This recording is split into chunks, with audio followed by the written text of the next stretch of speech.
Hello, hello, hello, everyone, and welcome. It is Friday, and it's Labor's Live Time, and I'm your host, Tony Staten, representing the great business managers and members of the Labor's District Council. And you are here listening to us live on WURD, WRD 900 AM and 96.1 FM.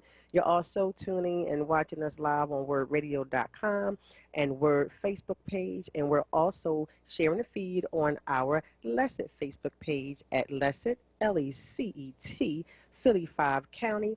Our call-in number is 215-634-8065, 1-866-361. 0900. And we have with us, because in the beginning of the show, we always have to talk about wellness because it's all about health and safety and bringing you awareness and wellness. And we have with us today Tracy Goldstein from our health and safety team. Hi, Tracy. How are you? I'm good. How are you, Miss Tony? Good to hear. I'm perfect. I'm perfect.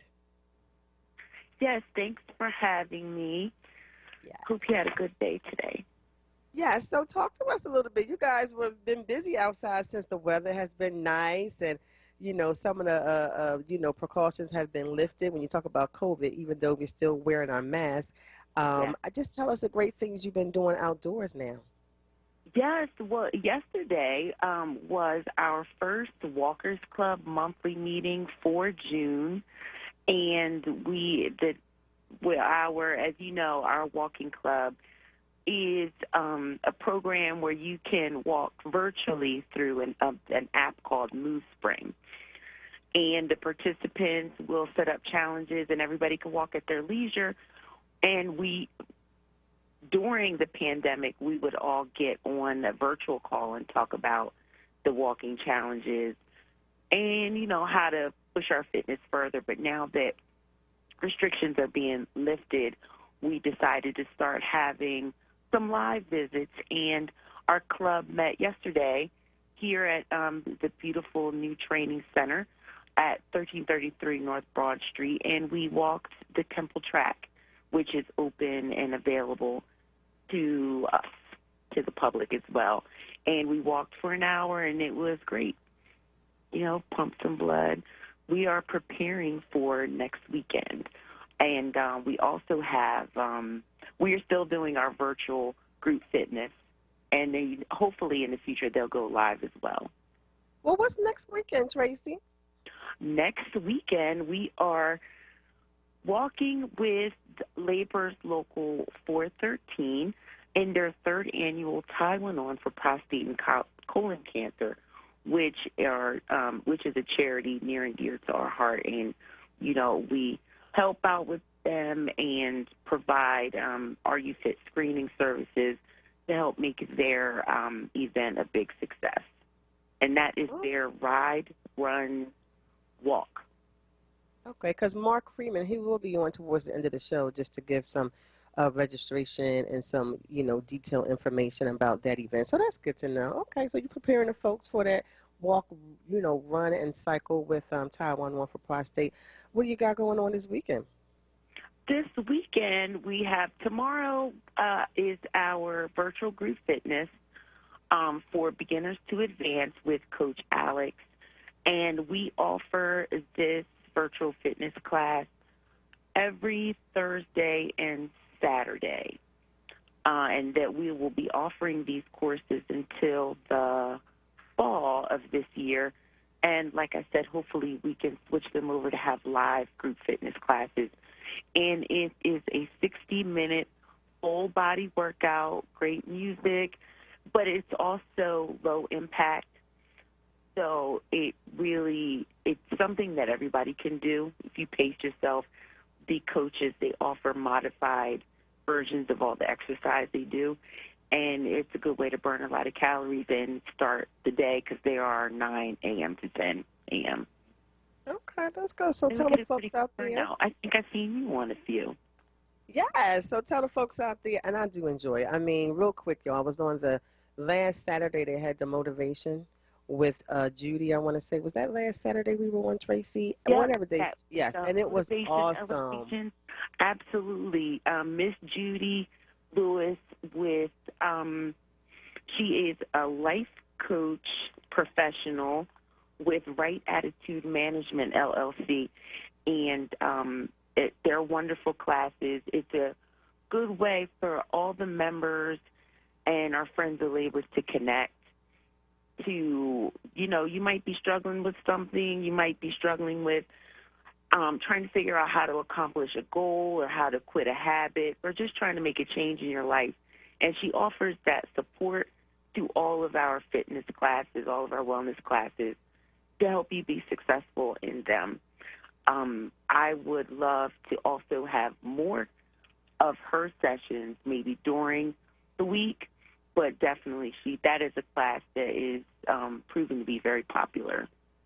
You know what I enjoyed most about it last Saturday was she said health care should be intentional. And I think that is so true. You know how you say you attend something, you take away something. And that's what I took away, that health care should Absolutely. be intentional.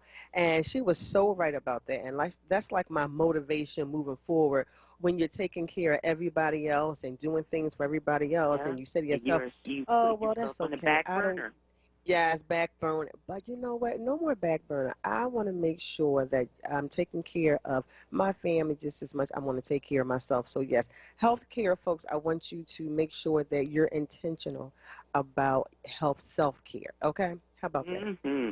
Yes, that's the goal for the rest of this year in the 2022. Really, like it should be a lifelong habit. Everybody was kind of knocked back a bit and affected negatively by Mhm. just trying to get through this pandemic and losing people that we love dearly. And it's time to just um, get our health back on track mentally and Yes. physically. So real quick, Tracy, I have someone that's on Facebook Live and they want to know how they can get on the virtual fitness group tomorrow. Is there a way that they can contact you for you to send them the link? Can you put that information out there so you can connect with her? Her name is Janice. Absolutely, and we love all the participants, anybody interested in any of our programs. They can email us at wellness at myldcbenefits.com. They can also reach me and Ann at 215-925-5327. Okay, Janice, I hope you got that information. We receive it. Thank you for tuning and listening. And it's going to be a great event tomorrow. And like I said, they'll have your information once you contact them and they can shoot you all the links every time they're doing, different events and things that they have throughout the week. But I'm going to let you go. Is there anything else we need before I let you go? Hello? Oh, I'm here. Oh, okay. Is there anything else you want to add before I let you go, Tracy? Oh, I'm so sorry. I thought you were still talking to the member. No, I am great. Thank you so much for having us on each week. Anybody wants to participate or want any more information about any of our events, they could come to our website, www.myldcbenefits.com. They can hit wellness events or call us or, like I said, email us at wellness@myldcbenefits.com. Thank you so much. Thank you. And tell Ann I said hello. Well, she's watching. Hi, I, Ann. I sure will. Thank you so much. Have a good weekend. Thank you. Yes, you got to listen, folks. Those classes are awesome. Motivation, fitness, yoga, Zen. They give you a great, feedback on your benefits, whether you're a member or you're not a member. You just want to actually just tune in and kind of see what's going on with the labors. It's fine. But before we also get started, I want to congratulate the class of 2021. You guys are awesome. This was a tough year for our graduates, and I just want to say you made it and you pushed and pulled through. Kudos out to you because this may be one of the hardest years that you will ever, be tested, moving forward in your educational, lifetime maybe. But I mean, COVID was hard for all of us, and as a mother, let me just tell you, I'm so excited. Today is the last day of school. You guys just don't know. It was hard across the board. I want to give a shout out to all of the schools, the staff, teachers, principals, maintenance people that made it happen for a lot of students who went to the hybrid, attended the in-person. Just across the board, parents, shout out to you, the kids, the kids, the kids. When I say this was a test beyond test, when you talk about just your endurance, trying to keep your attention, the distractions that go on, even the mental health, your mental state throughout this. I mean, you went through a whole lot. And I just want to say, I know for members who have, children who attend, these schools that were home, that it's a lot when you worked a 8, 10 hour, 12 day, and you come home and, they need your full attention, and they need your help and assistance. Our children, they really, this was challenging. And I'm saying this from experience. I know I have two at home that I had to keep pushing and pushing through the sweat and tears, because it was a lot of tears, let me tell you. But it was so worth it. It was so worth it, because this is it. This is the end right here. We just pray we move forward, that we're able to be in school, stay in school, our sacred buildings that we're in. But like I said, shout out and kudos to the principals, the teachers, all the staff that made it happen, maintenance, the parents, and the kids. I'm just so excited, and I'm so happy today is the last day of school. And I keep saying that. And my husband's like, you're driving me crazy. Stop saying it, but it's the truth. So I also want to announce the Taiwan on Prostate Walk and Run. Yes, Mark Freeman from Local 413. Shout out to James Harper Jr. and his great staff over there. They're going to have a great event coming up next week, and he's going to come on at the end of our show, and he's going to talk all about the great things they have going on. In about 4 minutes or so, we're going to have our guest. This is the second week, and this is our education, segment that we do with Dr. Robin Cooper, CASA Teamsters Local 502 president. We're so thankful that she continues to join us, keep us updated. She keeps us in the know. When you talk about school and what's going on, they're in negotiations right now, so we'll talk a little bit about that. We'll talk about the equities. We'll talk about diversities. We'll talk about a lot of things today that's going on in the school district. She gives us all the insight so that we'll know folks, and I'm excited to have her on. Troy, is there any way that we can bring her on now? Hey, Diane, how are you? I see you on Facebook. I'm going to try my best to, okay. So, yeah, we could take a break early. Okay, thank you. So we're going to take a little break, just a little early. We're going to bring her right back. Dr. Robin Cooper, thank you so much for tuning in, folks. Don't go away. We'll be right back with more Labors Live. Now, a traffic update on WURD Radio. Good afternoon. Watch for an accident 95 southbound at Columbus Boulevard. Traffic is backed up back to the Vine Expressway. North on 95, it's a disabled vehicle at Bridge Street off to the shoulder, but delays there go all the way back to Columbus Boulevard. Accident on the Blue Route northbound at McDade Boulevard. It's got the left lane blocked with delays back to 95. Accident on City Avenue at Bryn Mawr Avenue. We've got police on the scene directing traffic there. Schuylkill backs up eastbound 202 to Gulf Mills, Blue Route to Belmont, and City Avenue to the Vine. Westbound jams University Avenue out to Belmont. Down the shore, watch for an accident. Garden State northbound, Garden State Parkway at the AC Expressway. Report brought to you by ExpressPros.com. Now's the time to get a new job. Express Employment Professionals never charges job seekers a fee and has more than 35,000 job openings with high demand in construction, driving, logistics, and administrative jobs. Find a location near you at ExpressPros.com or on the Express Jobs app. For more traffic info, log on to SIGAlert.com. I'm Jason Lee with your Philadelphia area traffic. First Person Arts in Emock, Philly presents stories of celebration and family ties in Letter to My Father, Letter to My Son, Evolution. Thursday, June 17th at 7 p.m. Streaming online. Visit firstpersonarts.org for free registration and more information. WURD TV. We're streaming live video of this conversation right now. Tune in on YouTube at onWURD or on Facebook at ForWord. WURD TV. Black Talk Media. Welcome back. Welcome back to more Labors Live, and I'm here with Dr. Robin Cooper, president of CASA, local 502, Teamsters, and I'm just so glad we have this segment every second, Friday, and that you are dedicated to letting the folks know and keeping us abreast. So I appreciate you. I just want to let you know ahead of time. Thank you. I appreciate being here. I Yes, look forward yes. to every second Friday. I know, right? So listen, you're in the beginning, the early stages of negotiations, right? From that extended year contract. I'm an extended year. Yes. And a year it's been, Robin, and a year it's been. So with that being said, let's just get right into it. Can you share any premature, issues or matters that you guys are putting on the table that you just feel is necessary? I mean, I know it's a lot that's Well, you necessary. know what? We just had a introductory meeting Okay.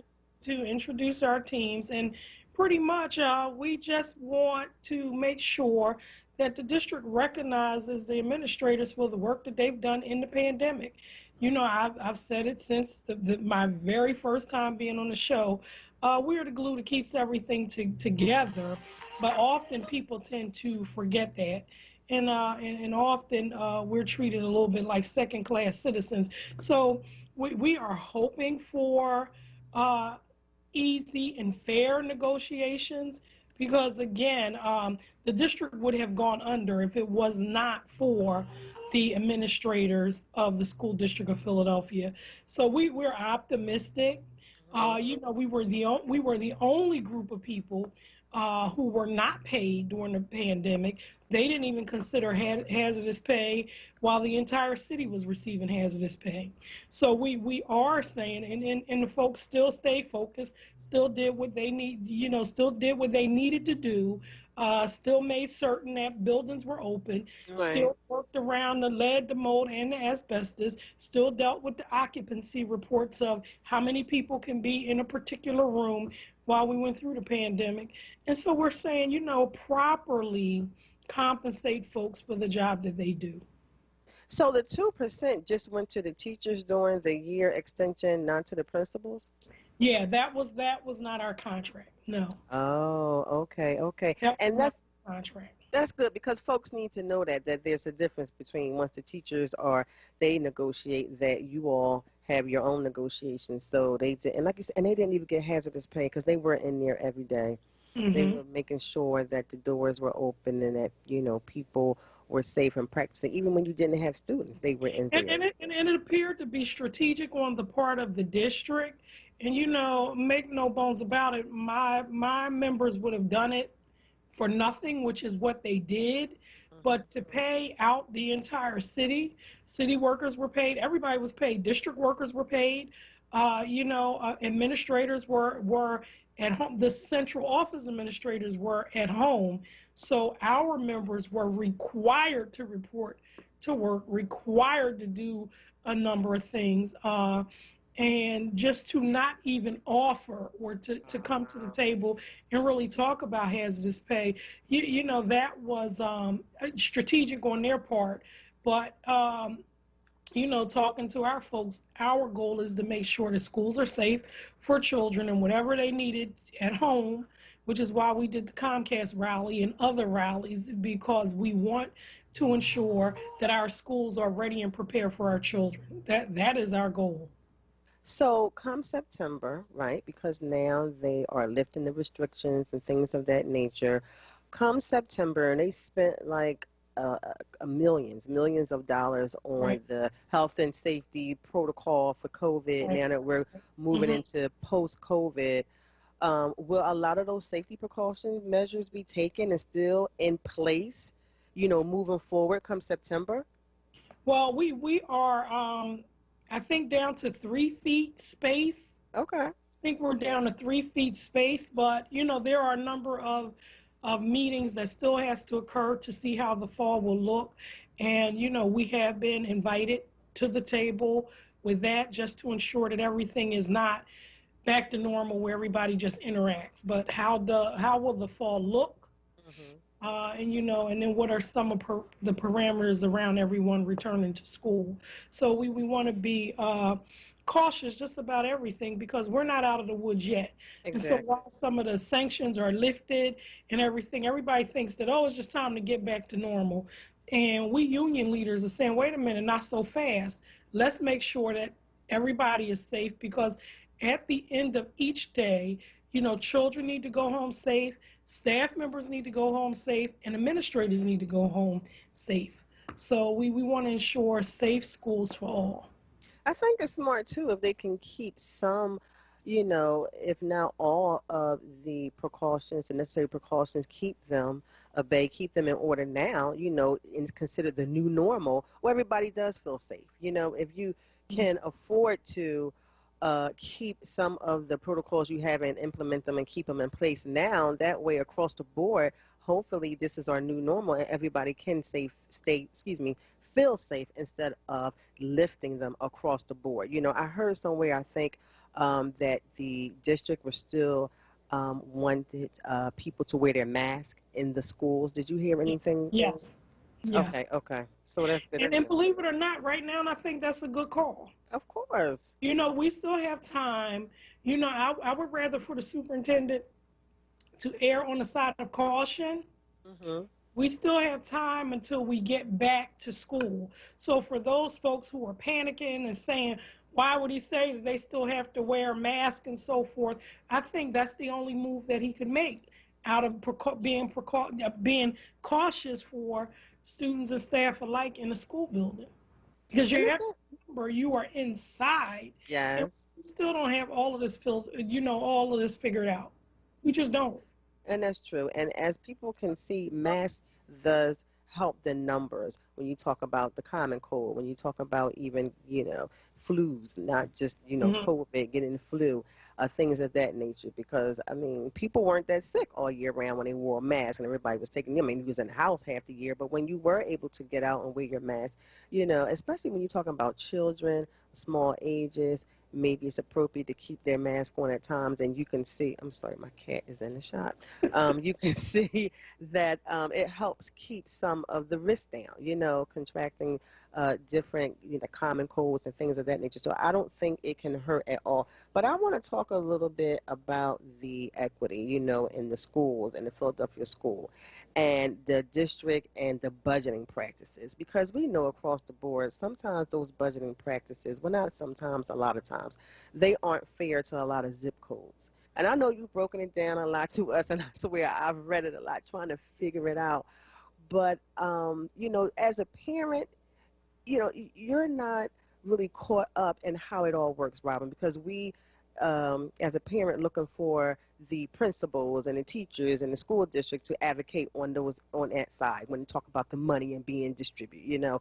We're just concerned with making sure we have the proper education tools for our kids, but you all know best. So can you break that down, the distribution, the allocating the budgeting, the monies, and how some school districts, maybe Center City compared to North Philly somewhere, or West Philly somewhere, receive less money to actually be able to spread out and budget and allocate in their districts? I think it's first of all, that's an excellent question, and I think it's important to note that when resources are given, we lobby hard to make certain that monies hit the city of Philadelphia. After it hits the city of Philadelphia, the folks that issue the monies, they're out of the picture. So their job was to do just what they do, and that is to allocate. So we really push hard for oversight, because often you get a huge pot of money. Like in this case, there's $1.2 billion that are coming to the city of Philadelphia's school district. And so with that money, we want to ensure that the majority of it hits the schools. And to make sure, so when we're asking about certain things, oh, well, this pot of money is only for 1 year, and so forth, it still has to be where the needs of schools. That means the voices of principals and teachers must be heard. It must ring, and everybody must know, from the mayor's office to city council, everybody has to be aware that that 1.2 billion, the majority of it needs to hit the schools. But they will say it's a one-shot deal. It's not sustainable. It's not this, it's not that. So if we are not consistently watching the money, what happens And so there are, you're thinking $1.2 billion. And what happens is, you will still have principals who are crying about, I need additional supports in the school. So we're saying utilize monies that's coming in. We know our students have missed a year of schooling. Right. I gave an issue a little bit before where don't put a boatload of money into summer schools because it's summer now. Put a boatload of money from September until June. You have an entire calendar year to really map out and really think about what schools need. So, and then to make sure that stakeholders are included in the decision making. And when I say included, not where, it is you hear them and then you go back and you still make the decision in a unilateral manner. And that's why we keep watching, we keep asking questions, because when things are not right, I hear it from my members, because they cannot get these schools to operate, and then the buck stops with them. So if the buck stops with them, where they are going to be held accountable when something goes wrong, the newspaper splatter the principals face all over the newspaper and say everything that went wrong. So the principal, in essence, becomes the scapegoat. However, it's the number of issues and the number of complexities, like not being properly staffed. So we want to definitely watch monies to ensure that it doesn't go to hiring or providing extra staff or extra assistance to central office.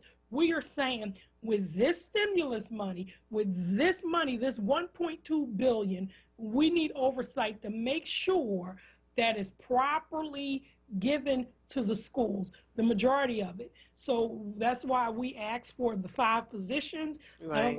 Remember the last time we were advocating for the 5 positions, and currently most school or all the schools will receive 1 additional position, and then by some formula that the district used, there will be some schools that will receive an additional position. So out of 5, we were able to secure 1, and in some cases 2, which is still 1 in a possible. How about 1 in a possible? 1 in a possible. We're talking spades. You have 1 in a possible.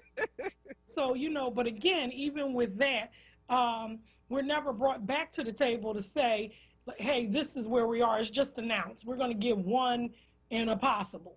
And so we're still advocating for the 5 because, again, you can't adequately operate. But when you look at the overhead of a school district like our school district, you have a good number of chiefs. So it's high overhead. But we think you can eliminate half of the chiefs and put the money at the school level, because it's just a lot of overhead that's already out, and you just don't need that many while your administrators are struggling to hold it all together. And so what happens is parents think that, the principals don't care. The kids were out in the schoolyard by themselves. And what they really don't understand was it budgetary, where they couldn't pay for the 2 paraprofessionals to be in the schoolyard with the children before a certain time. So we were looking for real answers to say, let's stop with a lot of the overhead and let's treat the people who actually have responsibility for these children, and that is any and everybody at the school level. We are advocating hard for the positions to be put into school and really to have oversight with the DEI, Diversity, Equity, and Inclusion Office. We've talked about that before, and we think that that's really needed to really set us on the right track so that we can ensure folks that need, especially in regards to equity, that equity issues are addressed. So listen, so they said they'll give you 1 out of the 5, right? And maybe 2. Are you able to pick them? Did they pick them for you? Or does each school get assessed and say, listen, you need climate management over here more than you need a math because your math levels are this? Or, to me, when I look at some of the reports and I go online, and it's huge reports when you talk about PSSAs and you talk about different academic level reports from advanced to proficient and basic and things like that. I mean, the truth is in the numbers, as you can see. Why don't they consider math and the reading specialists of the top? Like, let's get our kids where they need to be academic wise. Maybe we can work our way up down from there. Who decides what's the one impossible? Well, with the one impossible, principals was supposed to have been principal choices, but then in some cases the assistant superintendents, they kind of strong arm them in a particular direction. And so I wrote a nice letter, and to talk about some of these unethical practices is what we call them. And I received a bullying letter that basically had in quotes, if there is any quote unquote bullying and belittling. So it sort of gives the tone of the district. The tone is tone deaf. So while principals will sign their name to say, yeah, this is my budget, we have, and I shared this the last time, if you truly are not making the choice and the assistant superintendent is, do not sign your name to that. Because when something falls apart, you are held accountable. And if the assistant superintendent is making the decisions for your particular school, guess what? CASA, Teamsters Local 501, our position is that maybe they should step down and be the principal of the school. You have a principal for a reason, but if you are dictating and saying, I want you, you have two positions over here, I want you to hire my cousin Lily Mae, or I want you to hire my person out of my office. Well, no credentials, no anything, I'm supposed to just hire them. That's not helping or assisting my school. It has to be a principal's decision, because the principal is the person that when things go wrong, the community is going to hold the principal accountable. So until we really change the unethical practices and hold our leaders accountable and hold our chiefs accountable, we have to do a lot more around that. But right now, principals are not the decision makers, not at all. I'm so glad you put that out there. I mean, you said that loud and clear. And we didn't need a letter to understand exactly what you were saying. So I'm just glad you were able to put that out there, and they don't have the last say, which is sad, because they're the overseers, the day-to-day person that sees everything that's going on. They know they needed a school. And what happens is, like you said, money matters. That outline you had, talked about everything that's needed to make these schools a success. To make them successful, to make our kids, grow academically, because that's the bottom line. And for years and years, that hasn't been happening. You see the reports, like I said, with the high schools and how they're placing level-wise. And we know the sad thing that some of these students are being pushed out the door. They're being, they'll pass them and they'll go on about their way. But they are the same, children who are being pushed out the door, and you pass them knowing they're not ready. They become unemployed adults of tomorrow, So, and you're just like, you're chasing your tail. But this is 2021, folks. We got to really make this happen. We have to start listening to the people who have the boots on the ground, who are in the schools, you know what I mean, who know their students, who know their teachers, who know what's best to succeed. I want to talk a little bit about diversity, because when you say diversity, we all know that to get the attention of the youth that's in these schools, they have to identify with the person that's leading the classroom. And it's just what it is. This is just what it is, especially in our community, because we know what works and we know what our kids, who they will listen to. And so how do we make that transition? What happens? Do we need to advocate and make sure that, those youth are going to college and maybe, studying to be a teacher, principal, get their master's in teaching, whatever we need to do?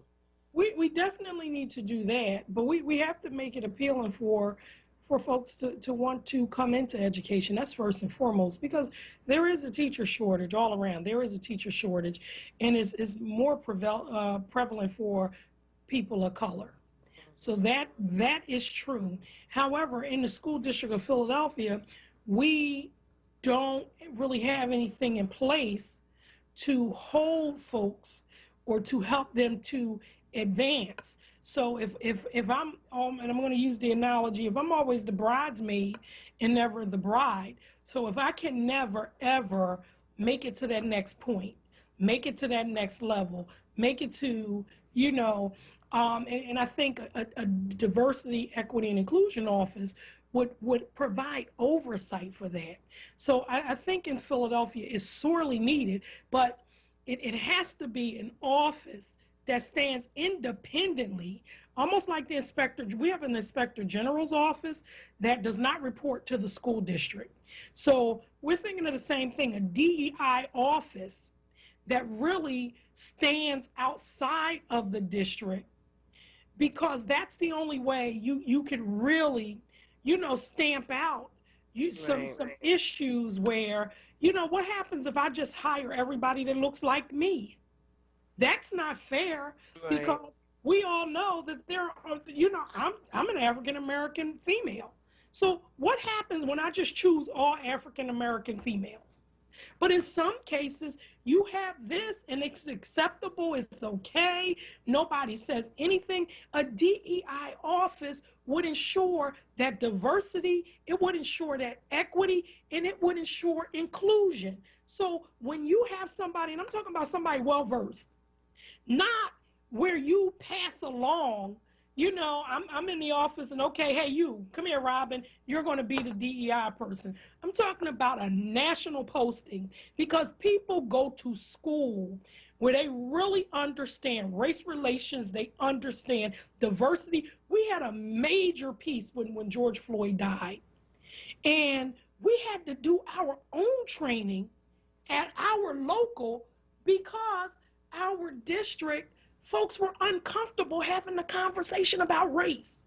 So we have all of these children that we have responsibility for, but we weren't prepared to teach them that what happened was wrong by anybody's eyes. I don't care whose eyes it is.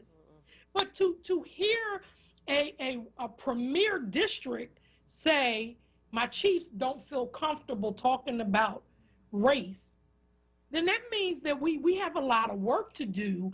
And if we had an office, and most districts have it now, but an office where this is somebody that went to school, that's well skilled, that is renowned in this body of work, that really can come in and really transform our school district to become a mecca where everybody is celebrated.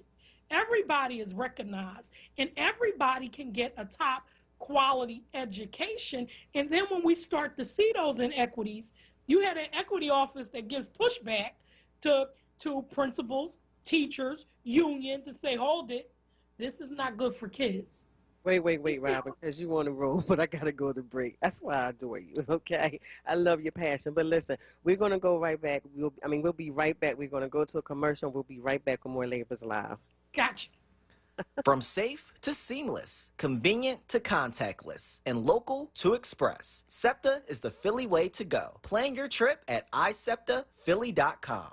Hey folks, WURD members are invited to tune in every second Tuesday of the month with me, Nick, for a chance to win a book bundle of the newest releases from Kensington Publishing's culturally oriented Dafina imprint. Want the latest in Word swag? Check out the shop tab on WordRadio.com. Hoodies, tees, and more in a variety of colors. The shop tab on WordRadio.com. Show the world that you're all about black. Talk Media. The time is 4:43 p.m. and the temperature is 63 degrees. This time and temperature check is sponsored by SEPTA. From safe to seamless, convenient to contactless, and local to express, SEPTA is the Philly way to go. Plan your trip at iseptaphilly.com. WURD TV. We're streaming live video of this conversation right now. Tune in on YouTube at onWURD or on Facebook at WURD. WURD TV. Black Talk Media. Well, that was short and sweet, Robin, but we're back with Dr. Robin Cooper. And, you were just talking about how it's important to have, a separate entity, a separate, diverse equity inclusion program operations for the schools, so that way they can really report the necessary steps to take to, And, re- get a success. and, Go and ahead. and to report without fear of retaliation, or to report without fear of being belittled. Because, like I said, I wrote a letter and I received a very nice letter back, but it was basically like, tell me who, tell me what, tell me. But the letter was diminishing the complaint. So if you have an outside office where this is what they are trained to do, because it's not personal. Tony, I love you. But if I sent you a complaint, it's not the Tony I love. I'm looking at Tony who represents WURD.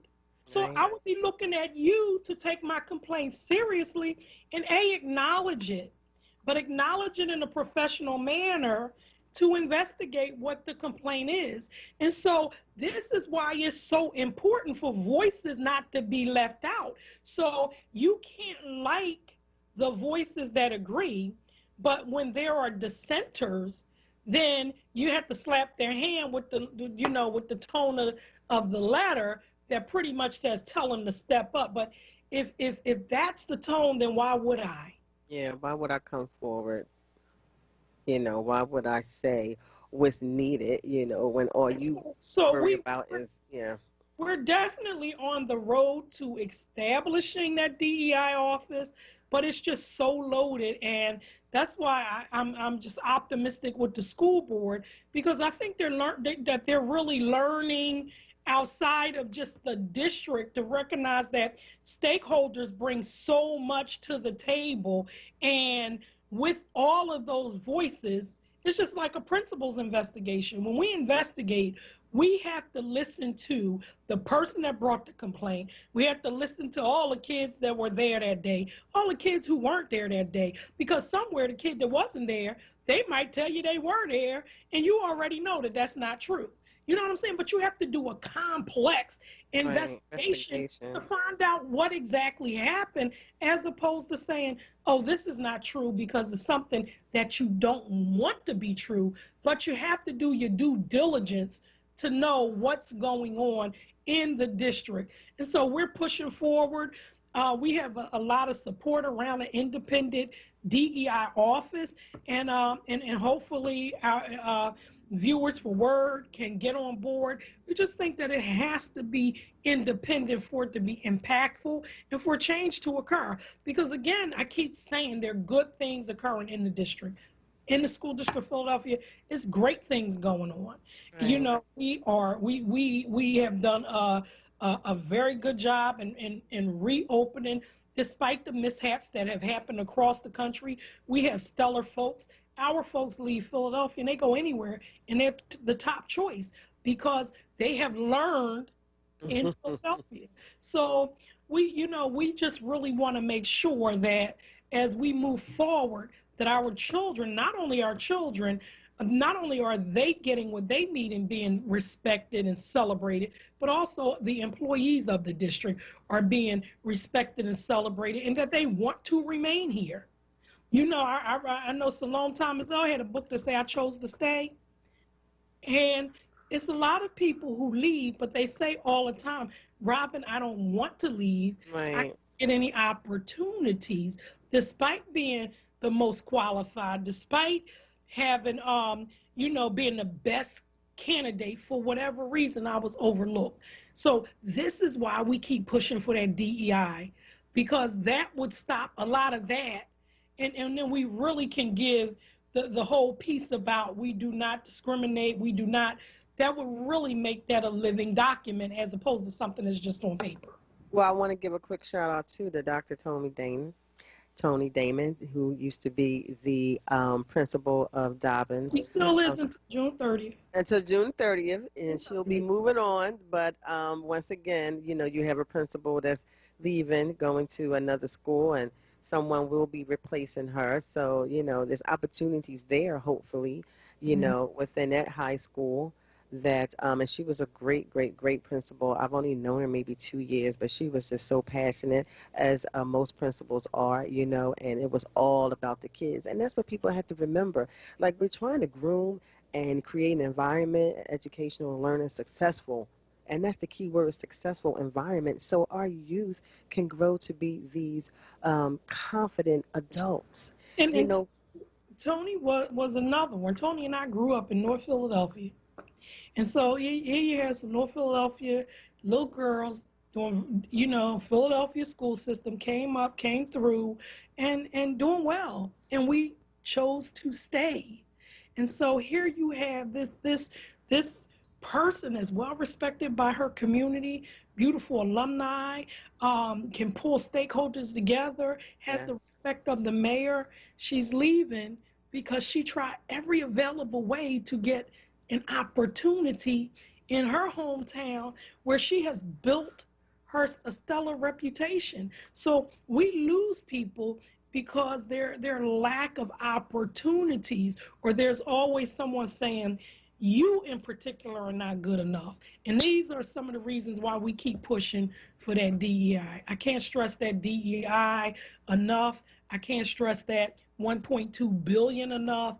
We have some great things going on, but to really move our district in a positive way, it's going to take all of us, Tony. It's going to take all of us. and listen, that $1.2 billion, do you think that the elected officials should also hold the district accountable for Absolutely. ensuring that those resources are allocated in a way that will best serve the disadvantaged students of our community? Absolutely. Absolutely. Yeah. But I think it has to be more than what's stated.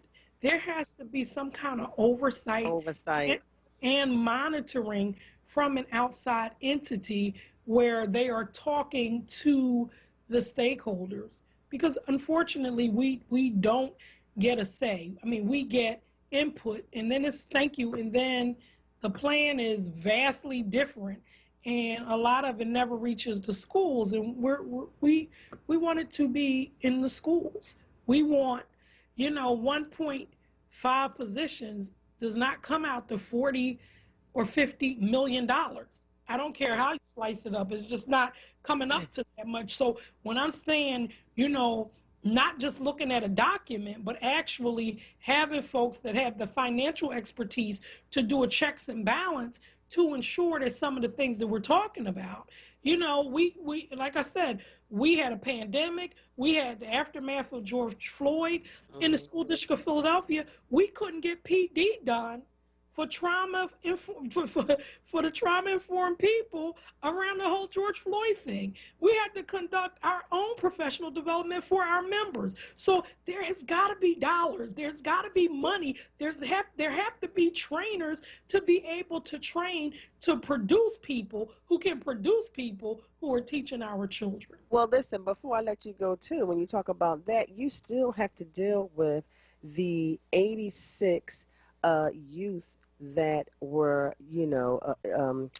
had gun violence against them this year, and 19 or 18 of them died. So you're going to still have to deal with that when you talk about climate change come September in your school district, because that's going to roll right over. Absolutely. So, that's something to discuss too. But Robin, I have to let you go. We're out of time. I thank you so much for always coming on, folks. This is Dr. Robin Cooper. She is here with us always every second Friday, our educational segment. She gives us the know in the community when you talk about school districts and what they need. So please continue to listen every second Friday of every month, okay? Thank you so much for calling. We appreciate you.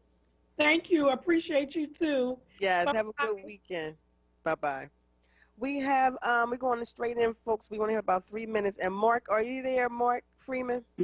Yes, I am, and thank you. Your watch was a little behind, but I'm going to let you be great, Mark. But I won't hold it against you. You got to, come on, tell us about that Taiwan on, because, prostate is important awareness, is important information, and you did so great last week. I want to thank you and Dr. Weiner. So talk to us about your Taiwan on prostate awareness walk. Okay, on June 19th, next Saturday, at the Subaru Park Stadium, home of the Philadelphia Union. We hosting our third annual Tie One On for prostate and colon cancer walk, run, and ride. We're going to walk. There's a walk for 2 miles.